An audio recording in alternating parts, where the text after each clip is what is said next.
जय हिंद दोस्तों, मैं मोहित पाठक आपके अपने YouTube channel be happy crackers पर स्वागत करता हूं। दोस्तों, जैसा कि आप लोगों ने थंबनेल पर देखा होगा कि आज के इस लेक्चर में हम लोग क्वाड्रेटिक इक्वेशन यानी कि जिसे हम लोग द्विघात समीकरण के नाम से जानते हैं उस पर हम लोग चर्चा करेंगे। दोस्तों, किसी भी बैंक के एग्जाम जैसे SBI PO हो गया, SBI क्लर्क हो गया, RRB PO, RRB क्लर्क में इस टॉपिक से 5 नंबर के क्वेश्चन पूछे जाते हैं, 5 क्वेश्चन। तो फ्रेंड्स, पहले हम उस पर पूरा बेसिक कंसेप्ट से समझाएंगे, फिर एग्जाम के पॉइंट ऑफ व्यू से ट्रिक से समझाएंगे ताकि आप 1.5 से 2 मिनट के अंदर 5 नंबर गेन कर सकें। ओके फ्रेंड्स, तो बिना टाइम वेस्ट करते हुए अपनी टॉपिक की तरफ बढ़ते हैं। फ्रेंड्स देखिए, पहले द्विघात समीकरण कहते किसे हैं। यदि कोई इक्वेशन ax² + bx + c = 0 हो तो उसे हम द्विघात समीकरण कहते हैं। ओके फ्रेंड्स, तो ये हमारा द्विघात यानी कि क्वाड्रेटिक इक्वेशन कहलाता है। ओके फ्रेंड्स, अब देखिए इसको हम लोग बचपन में यानी कि क्लास 9 या 10th के क्लास में इसका हम फैक्टर निकालते थे और x का वैल्यू 2, चूँकि इसमें 2 घात है इसलिए इसका 2 वैल्यू निकलता था। ओके फ्रेंड्स, अब देखिए इसके फैक्टर को या तो हम फैक्टर से पहले फाइंड आउट करते थे या श्रीधराचार्य ने एक रूल दिया था। श्रीधराचार्य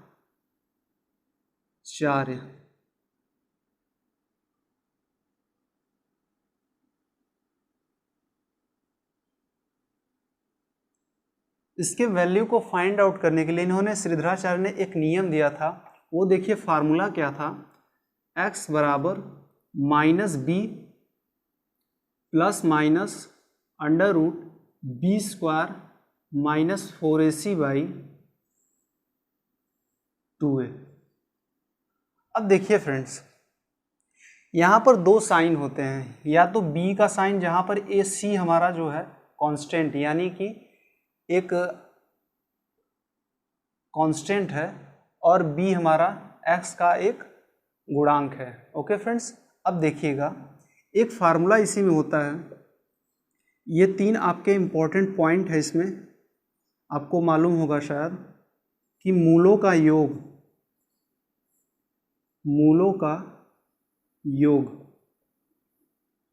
मूल हमारे अल्फा प्लस बीटा होते थे।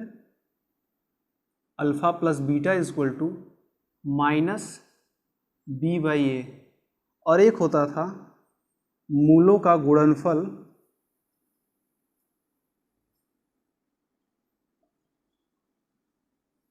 = c/a। फ्रेंड्स, ये कुछ इम्पॉर्टेंट पॉइंट थे क्वाड्रेटिक इक्वेशन के बारे में जो आपके लिए हमें बताना बहुत ज़रूरी था। अब फ्रेंड्स, हम एक क्वेश्चन सॉल्व करते हैं जो आप लोग क्लास या 9 या 10th के क्लास में करते थे। मान लीजिए हमारा कोई क्वाड्रेटिक इक्वेशन x² + 7x + 12 = 0। अब फ्रेंड्स, इसका हमें फैक्टर फाइंड आउट करना है, तो हम इसको 2 तरह से फाइंड आउट कर सकते हैं। एक तो श्रीधराचार्य नियम से, यानी कि एक x = -b ± b² - 4ac/2a से।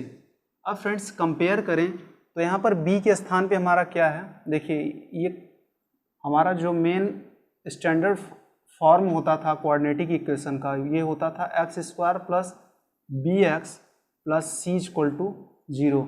जब इस इक्वेशन का हम इससे कंपेयरिंग करेंगे तो देखने से पता चलता है कि b के स्थान पे हमारा 7 है, इसलिए x की वैल्यू हो जाएगी -b देखिए यहाँ पर 7 है इसलिए हम लोग यहाँ पर 7 लिखेंगे, प्लस माइनस अब b² है यानी कि 7 का स्क्वायर हो जाएगा हमारा, 7 × 7 = 49 - 4ac।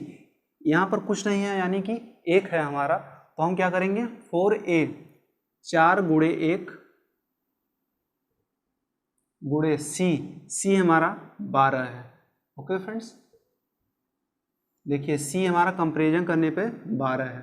अब क्या करेंगे बाई 2a, 2a के स्थान पे कुछ नहीं है यानी कि 1 से इसमें मल्टीप्लाई है, तो यहाँ पर हम 1 लिखेंगे।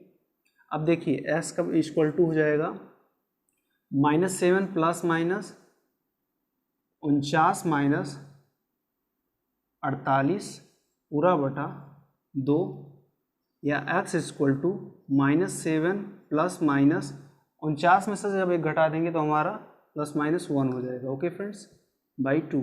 एक बार पॉजिटिव लेते थे तो x की वैल्यू हमारी हो जाएगी -7 plus 1 by 2, -7 plus 1 by 2 equal to -6 by 2 equal to -3।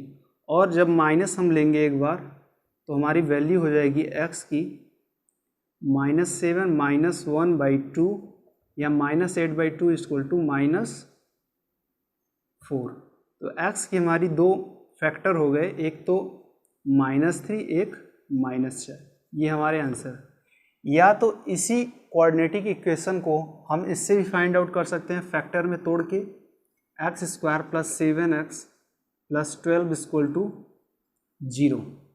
अब देखिए 12 को हमें ऐसे फैक्टर में तोड़ना है जिनका जोड़ या घटाना 7 हो। यहाँ पर देखिए प्लस का साइन है इसलिए हमें जोड़ना पड़ेगा। अब हम क्या करेंगे, x², 4 ताई 12, 4 प्लस 3 करेंगे तो हमारा 7 भी आ जाएगा। x प्लस 12 इक्वल टू 0 या x² plus 4x plus 3x plus 12 equal to 0 या x हम लोग कॉमन ले लेंगे, यहाँ पर x प्लस 4 हो जाएगा plus 3 common, x plus 4 equal to 0 या x plus 4 x plus 3 equal to 0 या x की हमारी वैल्यू हो जाएगी -4 -3। जब x प्लस 4 को एक बार 0 के बराबर लिखेंगे और x प्लस 3 को एक बार 0 के बराबर। ओके फ्रेंड्स, तो ये हमारा कुछ बेसिक कंसेप्ट था जो आपके लिए बताना हमें बहुत ज़रूरी था। ओके फ्रेंड्स, तो हमें यकीन है कि आपको ये कंसेप्ट समझ में आ गया होगा। ये हमारा फर्स्ट मेथड था सॉल्व करने का, ये हमारा सेकेंड मेथड था। ओके फ्रेंड्स, अब देखिए इसी में कभी कभी एग्जाम में पूछ लेता था कि मूलों का इसका योग बताइए। अब देखिए मूलों का हम जब योग फाइंड आउट करेंगे इस इक्वेशन का, इसको फ्रेंड्स आप एक स्क्रीनशॉट ले सकते हैं। अब देखिए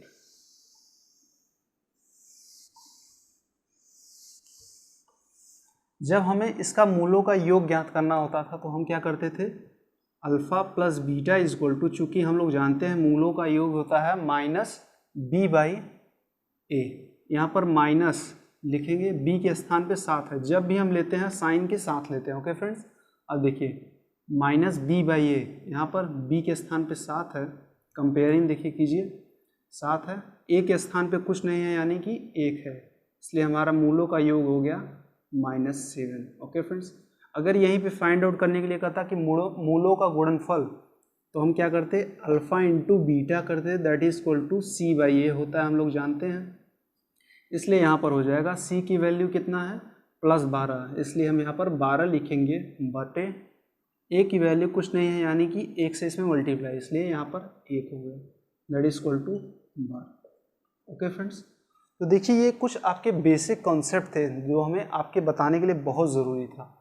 अब देखिए हम अपने ट्रिक की तरफ बढ़ते हैं कि किसी भी कोऑर्डिनेटिक इक्वेशन को कैसे हम लोग एग्जाम में सॉल्व करें। फ्रेंड्स, अब देखिए बैंक में हमारा जो कोऑर्डिनेटिक इक्वेशन से क्वेश्चन पूछता है वो हमारा 2 इक्वेशन रहेगा कोऑर्डिनेटिक इक्वेशन का, और साइड में जो है 5 ये आपके ऑप्शन रहेंगे, x बड़ा है y से, x छोटा है y से, x बड़ा है या बराबर है y के, x छोटा है या बराबर है y के, और हमारा 5वां ऑप्शन रहेगा x बराबर y या x और y के मान का प्रतिस्थापन नहीं किया जा सकता, या यहीं पर लिखा रहेगा can not be defined, CND जिसे हम लोग कहते हैं शॉर्ट में। ओके फ्रेंड्स, अब देखिए इस कोऑर्डिनेटिक इक्वेशन को हम कैसे ट्रिक से सॉल्व करेंगे ताकि आप 1.5 से 2 मिनट के अंदर 5 क्वेश्चन को सॉल्व कर सकें कम टाइम में। अब देखिए फ्रेंड्स, कोऑर्डिनेटिक इक्वेशन में हम आपको ये जो है 3 इम्पॉर्टेंट पॉइंट हैं। पहला तो आपको फैक्टर कैसे करना है ये हम आपको बताएंगे, फिर जो है उनका साइन कैसे, यानी कि जो चिन्ह है वो कैसे हम फाइंड आउट करेंगे, कहाँ सा चिन्ह, कौन सा चिन्ह कहाँ रहेगा, और तीसरा है हमारा कंपेयरिंग। एग्जाम को कभी कभी तो हम सॉल्व कर लेते हैं लेकिन कंपेयरिंग करने में दोनों इक्वेशन के फैक्टर के कंपेयरिंग करने में हमें बहुत बड़ी प्रॉब्लम होती है। तो हम आपको पूरा बेसिक से समझाएंगे, फिर आपको क्वेश्चन की तरफ ले जाएंगे जो आपको एग्जाम में देखने को मिले। दोस्तों इस पॉइंट को थोड़ा ध्यान से देखिएगा, ओके। आपको एग्जाम में 4 ही टाइप के जो है इक्वेशन देखने को मिलते हैं, जिसमें आपका साइन जो है प्लस प्लस देखने को मिलेंगे, माइनस माइनस देखने को मिलेंगे, या प्लस माइनस या माइनस प्लस देखने को मिलेंगे, ओके फ्रेंड्स। यानी कि कोई भी कोऑर्डिनेटिक इक्वेशन हो, आपको 4 ही टाइप के कोऑर्डिनेटिक इक्वेशन देखने को मिलेंगे, जिसमें साइन इस टाइप के रहेंगे, ओके फ्रेंड्स। अब देखिए, अब जब भी इनका फैक्टर लिखेंगे, ध्यान दीजिएगा कि जब भी इनका फैक्टर करेंगे तो बड़ा वाला जो वैल्यू रहेगा वो हमेशा आगे रहेगा और छोटा जो है बाद में रहेगा। ध्यान रखिएगा, बड़ा वाला वैल्यू हमेशा आगे, छोटा वैल्यू बाद में। बड़ा वाला वैल्यू आगे, छोटा वैल्यू बाद में। बड़ा वाला वैल्यू आगे, छोटा वैल्यू बाद में। यानी कि जब फैक्टर आप करेंगे सी का ए में मल्टीप्लाई करके, और जो भी फैक्टर हमें ऐसा फैक्टर करना पड़ता है जिनको जोड़ने या घटाने पर x का जो है कोफिशिएंट यानी कि प्लस बी, जोड़ने या घटाने पर प्लस बी आए, ओके फ्रेंड्स, प्लस बी या माइनस बी आए, ओके फ्रेंड्स। अब ध्यान दीजिएगा इसका साइन कैसे चेंज होता है। साइन चेंज करने के लिए ये ध्यान रखिएगा कि हमारा जो भी पहला साइन है, यानी कि जो हमारा पहला साइन है, यानी कि x का जो कोफिशिएंट है उसका साइन हमेशा जो भी रहेगा वो चेंज हो जाएगा। यानी कि प्लस है तो माइनस रहेगा और माइनस है तो प्लस में चेंज हो जाएगा। अब देखिए यहाँ पर प्लस है कोफिशिएंट का साइन, तो यहाँ पर हमारा माइनस हो जाएगा। केवल हम पहले वाले देखते हैं, ओके फ्रेंड्स, पहला वाला वैल्यू का साइन कैसे हम लोग साइन इसको लगाएंगे। अब देखिए यहाँ पर पहला कोफिशिएंट हमारा जो है साइन माइनस है, इसलिए हमारा वैल्यू का जो है, बड़े वाले वैल्यू का जो है साइन प्लस हो जाएगा। इसी प्रकार यहाँ पर प्लस है तो हमारा माइनस हो जाएगा, यहाँ पर माइनस है तो हमारा प्लस हो जाएगा, ओके फ्रेंड्स। ये हमेशा याद रखिएगा कि जो हमारा पहला कोफिशिएंट का, यानी कि हमारा जो x का कोफिशिएंट का साइन है वो अगर प्लस है तो हमारा बड़ी वाली वैल्यू का मान हमेशा चेंज हो जाएगा। प्लस है तो माइनस हो जाएगा, माइनस है तो प्लस हो जाएगा।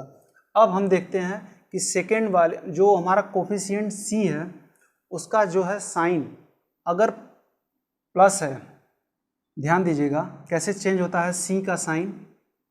ये जब भी कन्वर्ट होगा हमेशा जो है पीछे यानी कि b के साइन को देखेगा। ध्यान दीजिएगा, जब भी c का कोफिशिएंट यानी कि साइन चेंज होगा कोफिशिएंट c का, वो हमेशा पहले b वाले कोफिशिएंट का साइन देखेगा।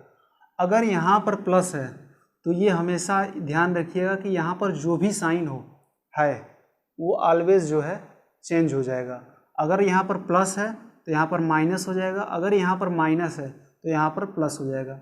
यानी कि अगर यहाँ पर जो b का कोफिशिएंट है अगर वो प्लस हो तो c का जो हमारा साइन है वो हमेशा चेंज हो जाएगा। अगर प्लस है तो प्लस, माइनस है तो माइनस। अब देखिए यहाँ पर प्लस है वैल्यू तो हमारा यहाँ पर माइनस हो जाएगा छोटा वाला। अब ध्यान दीजिएगा यहाँ पर हमारा वैल्यू माइनस है। अब ध्यान दीजिएगा कि b का अगर कोफिशिएंट का साइन यानी कि x के कोफिशिएंट b का साइन अगर माइनस है तो यहाँ पर सेकेंड वाले जो साइन है उसमें कोई भी चेंज नहीं होगा। यानी कि जो भी हमारी साइन रहेगी वो सेम होगी नीचे साइन, ओके फ्रेंड्स। इसी प्रकार देखिए यहाँ पर प्लस आ गया, आगे b जो x का कोफिशिएंट b है उसका साइन अगर प्लस है तो हम क्या करेंगे, ऑलवेज जो c वाला कोफिशिएंट है उसका हमेशा साइन चेंज हो जाएगा। इसलिए यहाँ पर c है तो यहाँ पर प्लस हो जाएगा।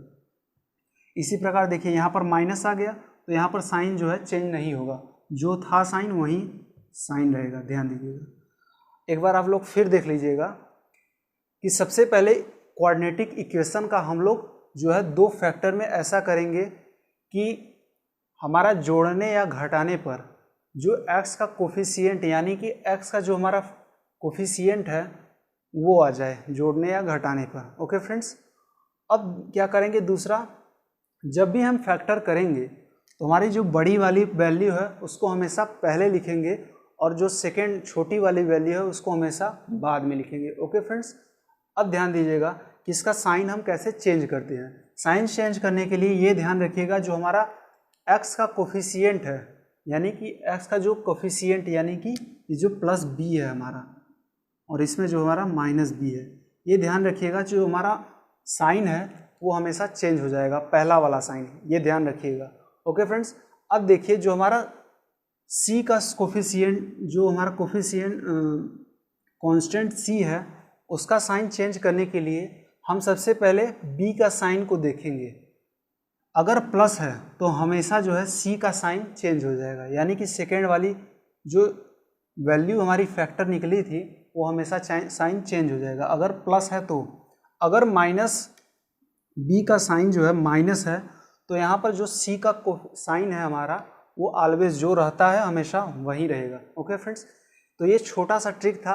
अब देखिए आप बड़े से बड़ी इक्वेशन, क्वाड्रेटिक इक्वेशन को चुटकियों में सॉल्व कर सकते हैं इस ट्रिक से। ओके फ्रेंड्स, हमें यकीन है कि ये आपको ट्रिक जो है समझ में आ गया होगा, साइन वाला मामला।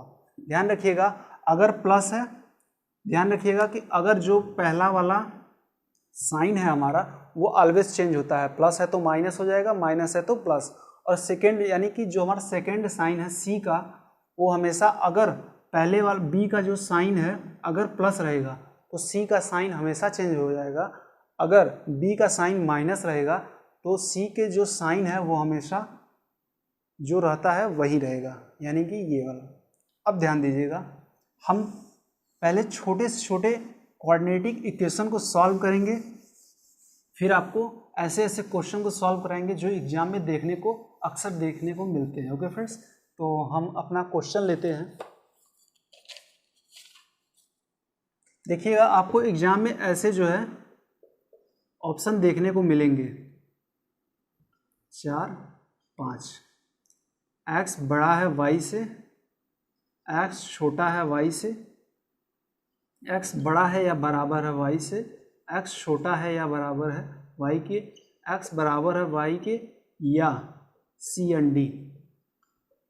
फ्रेंड्स सी एंड डी का यहाँ मतलब है cannot defined, cannot be defined. Okay friends, तो ये ध्यान रखिएगा, ये आपको एग्जाम में 5 ऑप्शन देखने को मिलेंगे और आपको 2 जो है कोऑर्डिनेटिक इक्वेशन देखने को मिलेंगे। हमारा कोऑर्डिनेटिक इक्वेशन जो है X square minus X minus 12 equal to 0 है,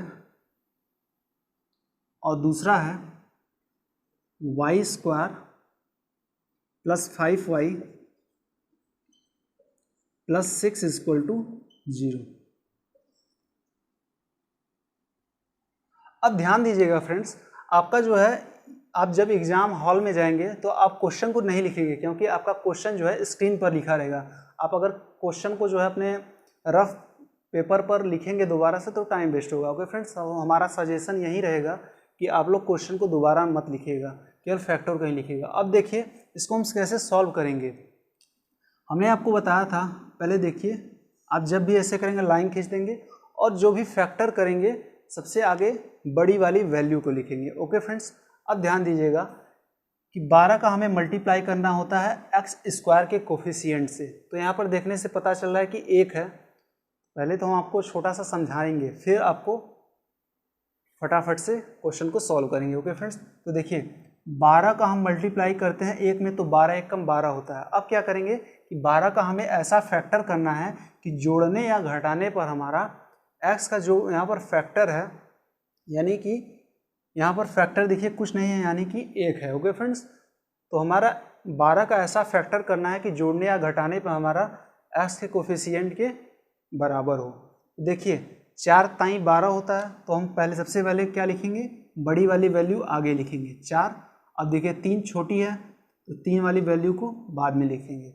ओके फ्रेंड्स, अब देखिए क्या करना है हमारा, अब साइन कैसे चेंज करना है। हमने आपको बताया था जो भी पहला साइन हो, यानी कि जो भी पहला साइन हो वो हमेशा प्लस है तो माइनस में चेंज हो जाएगा, और माइनस है तो प्लस में चेंज हो जाएगा। अब देखिए यहाँ पर साइन हमारा एक्स का माइनस है, इसलिए चेंज होकर हमारा प्लस में हो जाएगा। अब देखिए जो सी का यानी कि जो हमारा कोफिशिएंट है इसका साइन कैसे चेंज होता है। अब ये पहले पीछे दिखेगा। ओके फ्रेंड्स, अब देखिए हमने आपको बताया था जब यहाँ पर पहला हमारा साइन प्लस हो तो सी का जो हमारा साइन है वो ऑलवेज चेंज हो जाता है, प्लस है तो माइनस, माइनस है तो प्लस। लेकिन अगर जो है एक्स का कोफिशिएंट जो हमारा साइन है वो अगर माइनस हो तो हमारा जो सी का साइन है वो ऑलवेज जो रहता है वही हमेशा रहता है। तो हमारा यहाँ पर क्या हो जाएगा साइन, यहाँ पर देखिए चेंज होकर हमारा प्लस हो गया और ये हमारा सेम वही रहेगा क्योंकि यहाँ पर माइनस है, इसलिए यहाँ पर माइनस हो जाएगा। ओके फ्रेंड्स, अब ध्यान दीजिएगा हमारा अगला है Y square plus 5y plus 6 equal to 0। अब क्या करेंगे हम, 6 का पहले वाई स्क्वायर के कोफिशिएंट में मल्टीप्लाई करेंगे, 6 एकम 6 हो गया। अब क्या करेंगे, 6 का ऐसा फैक्टर करेंगे कि जो है +5 के जोड़ने या घटाने पर प्लस हो, +5 हो जाए। ओके फ्रेंड्स, अब हम क्या करेंगे, 3 दूना 6 होता है, जब हम 3 में 2 को जोड़ देंगे तो हमारा +5 आ गया, इसलिए हमारा बड़ी वाली वैल्यू ध्यान रखिएगा हमेशा आगे और छोटी वाली वैल्यू हमेशा बाद में। अब क्या करेंगे हम, जो हमारा साइन कैसे चेंज हो जाएगा, ध्यान रखिएगा हमेशा साइन जो है पहला वाला हमेशा चेंज होता है, प्लस है तो प्लस, माइनस है तो माइनस है तो प्लस हो जाएगा, प्लस है तो माइनस हो जाएगा। तो यहाँ पर प्लस था इसलिए हमारा साइन चेंज होकर माइनस हो जाएगा। अब देखिए, अब जब भी सी का साइन चेंज होगा तो पहले पीछे देखेगा, अब चूंकि यहाँ पर प्लस आ गया इसलिए यहाँ पर जो है साइन चेंज हो जाएगा। हमने आपको बताया था जब प्लस हो तो साइन चेंज हो जाते हैं और माइनस रहे तो साइन वहीं सेम रहते हैं। तो यहाँ पर प्लस है इसलिए हमारा साइन चेंज होकर प्लस का माइनस हो जाएगा। ओके फ्रेंड्स, छोटी सी बात आपको क्लियर हो गई होगी। अब ध्यान दीजिएगा, आपका सारा खेल यहाँ पर साइन का है, ये ध्यान दीजिएगा। अब देखिए आपको कंपैरिजन कैसे करना है, यानी कि दोनों इक्वेशन को जो है कैसे कंपैरिजन करेंगे कि x और y का। अब हमें क्या करते हैं, कंपैरिजन यानी कि तुलना करते हैं। ओके फ्रेंड्स, अब क्या करेंगे, कंपैरिजन करेंगे। तो हम पहले क्या करेंगे, जो पहली वाली वैल्यू है हम पहले इससे देखेंगे, तो देखने से पता चल रहा है जो है हमारा x इससे बड़ा है, देखने से पता चल रहा है क्योंकि ये माइनस है और ये हमारा प्लस है, इसलिए x बड़ा हो गया y से। अब दूसरा से चेंज कंपेयरिंग करेंगे तो +4 हमारा -2 से बड़ा है, इसलिए हमारा x बड़ा हो जाएगा y से। अब क्या करेंगे, हमारी जो दूसरी वाली वैल्यू है उसको हम पहले वाली वैल्यू से कंपेयर करेंगे तो देखने पर पता चल रहा है कि x जो है y के वैल्यू के बराबर है, इसलिए हो जाएगा हमारा x = y। अब हम क्या करेंगे, जो दूसरी वाली कोफिशिएंट है, जो फैक्टर है x का, उसका हम सेकेंड वाले से फिर कंपेयर करेंगे। देखने से पता चल रहा है कि हमारा जो -3 है वो -2 से छोटा है, इसलिए हमारा हो जाएगा x छोटा है y से। अब देखिए यहाँ पर दोनों साइन आ गया। ओके फ्रेंड्स, ये ध्यान रखिएगा कि जहाँ पर दोनों साइन आ जाए वहाँ पर CND लग जाएगा, यानी कि यहाँ पर हमारा 5वां ऑप्शन हो जाएगा सही। ओके फ्रेंड्स, ये ध्यान रखिएगा। ओके फ्रेंड्स, तो फिर से एक बार इस क्वेश्चन को देख लीजिएगा। पहले हम दोनों को फैक्टर करेंगे और ऐसा फैक्टर करेंगे कि x के कोफिशिएंट के वैल्यू के जोड़ने या घटाने पर x का कोफिशिएंट प्राप्त हो। तो देखिए 12 था तो 4 × 12, हमेशा बड़ी वाली वैल्यू आगे लिखे और छोटी वाली वैल्यू बाद में। इसी प्रकार y का भी कर दिया और साइन हम चेंज कर दिए, प्लस हमेशा आगे पहली वाली जो साइन है वो हमेशा चेंज हो जाती है, प्लस है तो माइनस हो जाएगी, माइनस है तो प्लस हो जाएगी। इसी प्रकार जब हम c वाला वैल्यू को चेंज करते हैं तो हमेशा पहले पीछे देखते हैं, अगर प्लस है तो हमारा c का वैल्यू चेंज होता है ऑलवेज, प्लस है तो माइनस हो जाएगा, माइनस है तो प्लस हो जाएगा। और अगर पहला हमारा साइन जो है माइनस है तो हमारा जो c का साइन है वो हमेशा वही रहता है जो हमेशा क्वेश्चन में दिया हो। ओके फ्रेंड्स, तो हमारा यहाँ पर CND आंसर हो गया। अब हम दूसरा क्वेश्चन लगाते हैं। अब देखिए आपको जब इसका प्रैक्टिस करेंगे तो आप बहुत ही इसको आसानी से फाइंड आउट कर लेंगे। ओके फ्रेंड्स, देखिए हमारा दूसरा क्वेश्चन है x² - 8x + 15 यानी कि 15 = 0। हमारा अगला इक्वेशन है y² - 3y + 2 = 0। ओके फ्रेंड्स, अब देखिए सबसे पहले हम क्या करेंगे, फैक्टर करेंगे 15 का, और जो बड़ी वाली वैल्यू है हमेशा आगे लिखेंगे। तो 15 का ऐसा फैक्टर हमें करना है कि जोड़ने या घटाने पर -8 के बराबर हो। ओके फ्रेंड्स, या 8 के बराबर हो। तो देखिए 5 ताई 15 होता है, 5 में जब हम 3 जोड़ दें तो हमारा 8 हो जाएगा। इसलिए हम पहले क्या करेंगे, बड़ी वाली वैल्यू आगे लिखेंगे और छोटी वाली वैल्यू बाद में। और हम साइन कैसे चेंज करेंगे, देखिए पहला माइनस है तो हमारा चेंज साइन हो जाएगा, यहाँ पर प्लस हो जाएगा। अब देखिए दूसरा साइन कैसे चेंज करेंगे, चूँकि हमारा पहला साइन यहाँ पर माइनस है, इसलिए हमारा जो सी का साइन है यानी कि कोफिशिएंट जो 15 है वो हमेशा अगला साइन वहीं रहेगा, इसलिए यहाँ पर प्लस हो जाएगा। अब ध्यान दीजिए यहाँ पर 2 है, 2 का हमें ऐसा फैक्टर करना है कि जोड़ने या घटाने पर 3 प्राप्त हो। ओके फ्रेंड्स, तो 2 एक कम 2 होता है, 2 में अगर 1 जोड़ दें तो हमारा 3 हो जाएगा, तो हमारा फैक्टर 2 1 हो गया। साइन कैसे होगा, देखिए यहाँ पर प्लस माइनस है तो इसलिए यहाँ पर हमारा पहला साइन प्लस हो जाएगा। अब देखिए यहाँ पर माइनस है इसलिए हमारा सी का यानी कि जो कोफिशिएंट कांस्टेंट है उसका साइन वही रहेगा, इसलिए यहाँ पर प्लस हो जाएगा। अब कंपेयरिंग करेंगे, तुलना करेंगे x का y से।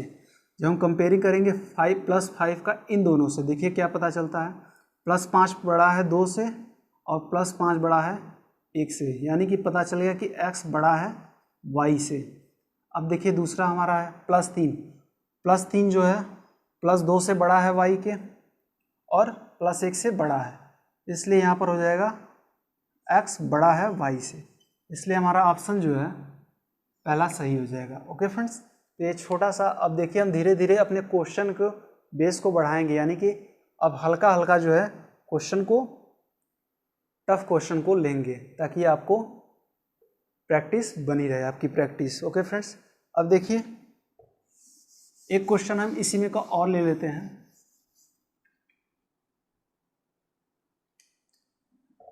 x² + 11x + 30 = 0,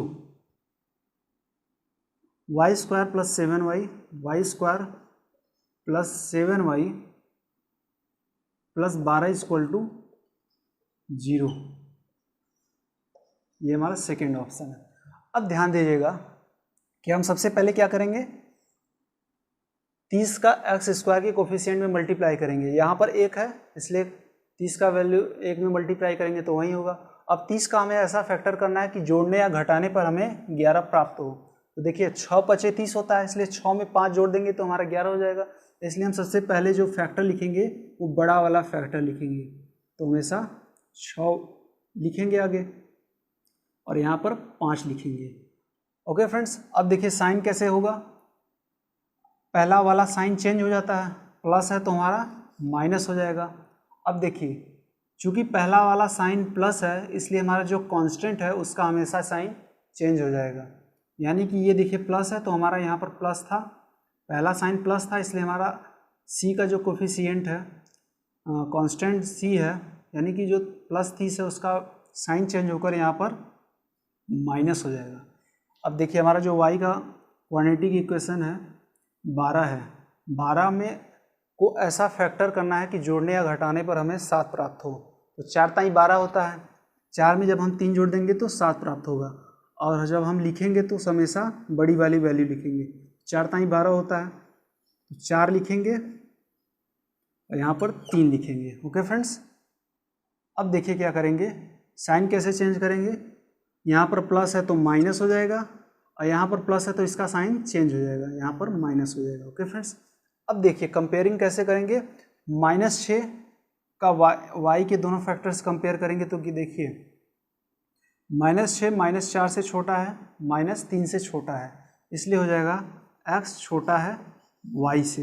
ओके फ्रेंड्स, अब देखिए -5 का इन दोनों से कंपेयर करेंगे तो क्या हो जाएगा, -5 छोटा है -4 -3 से, इसलिए हमारा हो जाएगा y बड़ा है x से। ओके फ्रेंड्स, ये हमारा दूसरा ऑप्शन हो जाएगा, ये आंसर। ओके फ्रेंड्स, तो मिलते हैं अब अगले लेक्चर में। फ्रेंड्स, हमें यकीन है कि ये आपको क्वेश्चन सॉल्व करना आ गया होगा और जो कंपेयरिंग करना है आ गया होगा। हम अगले लेक्चर में आपको इसी टाइप के कई सारे क्वेश्चन लाएंगे मॉडल के, जो आपके एग्जाम में काफ़ी हेल्प करेगा। ओके फ्रेंड्स, तो हमें यकीन है कि आपको ये वीडियो पसंद आई होगी, तो जितना हो सके अपने दोस्तों के साथ, फ्रेंड के साथ शेयर कीजिए और चैनल को हो सके तो सब्सक्राइब कीजिए अगर ये आपको वीडियो पसंद आया हो तो। ओके फ्रेंड्स, तो मिलते हैं नेक्स्ट वीडियो में एक नए क्वेश्चन को, काफ़ी क्वेश्चन का सॉल्व करेंगे इस क्वाड्रेटिक इक्वेशन से। ओके फ्रेंड्स, तो मिलते हैं अगले लेक्चर में। जय हिंद।